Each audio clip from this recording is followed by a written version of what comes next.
particularly in Mabini, Pangasinan, where her father comes from for a vacation. But when the war broke out, they were forced to stay in Manila indefinitely.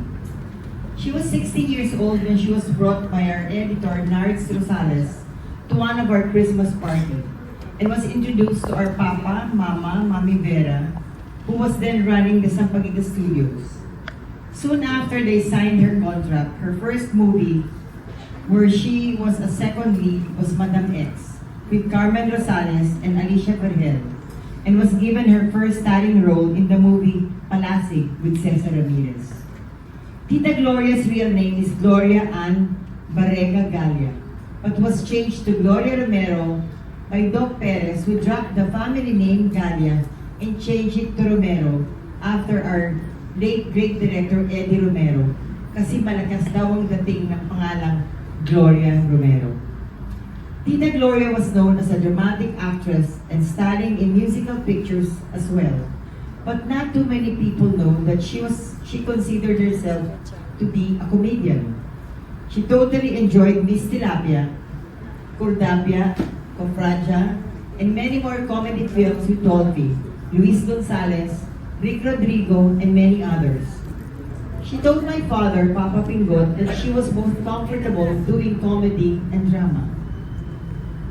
Betcha, my sister, told me that Lino Broca was also a fan of Tita Gloria, who almost fell at the banister of Live Theater just trying to be as near and get a glimpse of Tita Gloria, that she approached him and told him na, mag-ingat ka dyan, iho, at baka mahulog ka.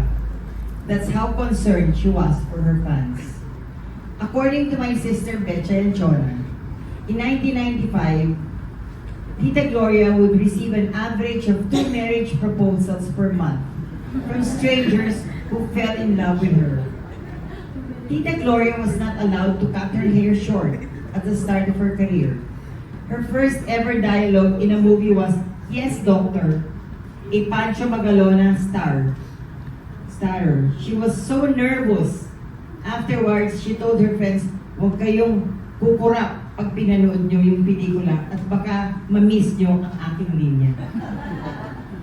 As for the recollection of my sister Chona, she was so traumatized with the premiere night of one of Tita Gloria's movie because after the movie was shown, she was on her way out, and after she rode the car, she was surrounded by all her fans shaking the car, wanting to have a glimpse of her.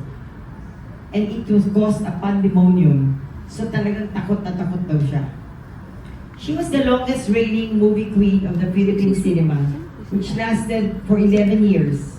And out of 10 top grossing films of every year, she would always get at least 5 of those top grossing films yearly. From the 50s up to the 21st century, Tita Glo remained as one of the most revered actresses in Philippine showbiz. Walang bahid ang kanyang pagkatao at wala siyang kaaway o skandalo sa loob at labas ng show business. Siya ang mahal na birhen, ang dalagang Ilocana, isang alamat at huwaran bilang ulirang artista. Sa angkanang Vera Perez, si Tita Gloria ay isang kapamilya dahil itinuring siyang anak ni Mama Nene. Ayon kay Mama, si Tita Gloria ay huwaran sa kababaang loob at malasakit sa kapwa. She was also the favorite model of Ramon Valera, who was the Balenciaga of the Philippines because of her grace, beauty, and poise. Whenever Mama Nene and Papa Pingot would bring us to the States and Europe, she would always travel with us as part of our family and our trips abroad, which has been documented in videos, which will always be a reminder of our good and happy times together. Tita Gloria was also a top fashion model and endorser.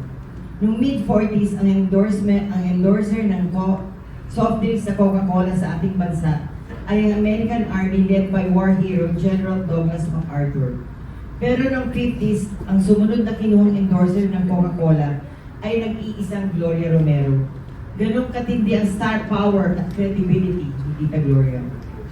Noong 1954, nakamit niya ang first acting award niya bilang bida sa dalagang Ilocana. 64 years later, in 2018, she won as Best Actress bilang bida pa rin sa Rainbow Sunset.